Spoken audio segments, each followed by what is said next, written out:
High Commander Zixtal's membrane rippled with agitation as the alert flashed across the neural interface of the hegemony battlecruiser Inevitable Triumph. The message was clear, yet incomprehensible. A single human warship had entered Sector 7, heading straight for the hegemony's prized mining colony. Impossible, Zixtal chittered to his bridge crew. The humans wouldn't dare. Not after the ultimatum we delivered to their pathetic United Earth government. First Officer Kruzak adjusted her sensory stalks nervously. Commander, preliminary scans confirm. It's the UES determination. A destroyer-class vessel. A wave of derision swept through the bridge crew. A destroyer? Against their mighty battlecruiser, the humans truly were as primitive as they appeared. Send the standard warning, Zixtal commanded, his tendrils curling in amusement. Then power up the plasma arrays. Let's remind these uppity primates why the hegemony has ruled these stars for 10,000 cycles. The warning was transmitted, crystal clear, in both hegemony standard and human English. You have entered restricted space.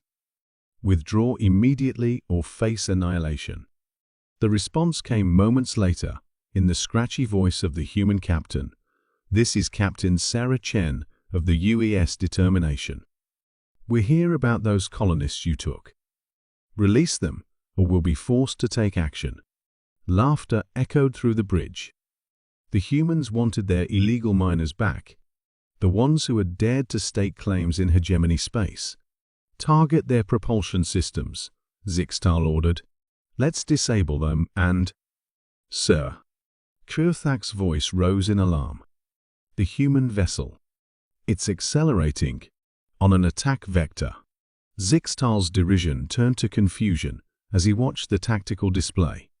The tiny human ship was indeed charging straight at them, its primitive fusion drive burning hot enough to rival a small star. They're mad, he muttered. Full shields. Prepare to… The rest of his order was lost as the determination opened fire. But instead of the expected fusion torpedoes or particle beams, the human ship released a cloud of projectiles. Kinetic weapons? Zixtal laughed. They're attacking a hegemony battlecruiser with bullets? His laughter died as the cloud of projectiles split apart, each piece executing impossible maneuvers that defied the laws of physics. The hegemony's targeting computers couldn't track them. Their defense systems couldn't predict their paths. Impossible, Kruzak shouted. They're using their primitive projectiles as guided weapons. The swarm of smart munitions slammed into the Inevitable Triumph shields from multiple vectors simultaneously. Each impact was negligible, but there were thousands of them, creating a resonance cascade that shattered the battlecruiser's defensive screens like glass. How? Zixtal demanded as damage reports flooded in. Their technology is centuries behind ours. Sir, Kruzak's voice was barely a whisper. They're hailing us again. Captain Chen's face appeared on the main screen, her expression eerily calm. About those colonists, Commander. I should mention that while we were busy with this little dance, 2 squadrons of Marines just breached your colony's defenses. They're evacuating our people as we speak. Zixtal's membrane went pale. You couldn't have planned this. The timing, the coordination. Oh, but we did, Chen smiled. You see, Commander, that's what you don't understand about humans. We've spent our entire history fighting enemies who were bigger, stronger, or better equipped than us. We learned to use everything at our disposal: tactics, deception, even our own primitive technology, in ways our opponents never expect. As if to emphasize her point, more alarms blared through the bridge. Somehow, those primitive kinetic rounds had infected the battlecruiser's systems with viral code, shutting down weapons, engines, and life support one by one. Here's the thing about humanity, Chen continued, her smile never wavering. We don't need to have the most advanced technology. We just need to be creative with what we have.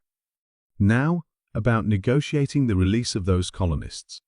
Zixtal stared at the tactical display, watching as his mighty battlecruiser was systematically disabled by a ship 1/4 its size. In that moment, he understood why the older species spoke of humans with such cautious respect. They weren't primitive at all. They were something far more dangerous. They were innovators. The High Commander's membrane rippled one final time as he gave the order to stand down. In the cycles to come, this incident would be added to the hegemony's growing file of warnings about humanity. Beware not their strength or their technology, but their endless capacity to turn anything, even their limitations, into advantages. The report would end with a simple addendum: when a human warship enters your sector, withdraw immediately. To do otherwise is to invite disaster.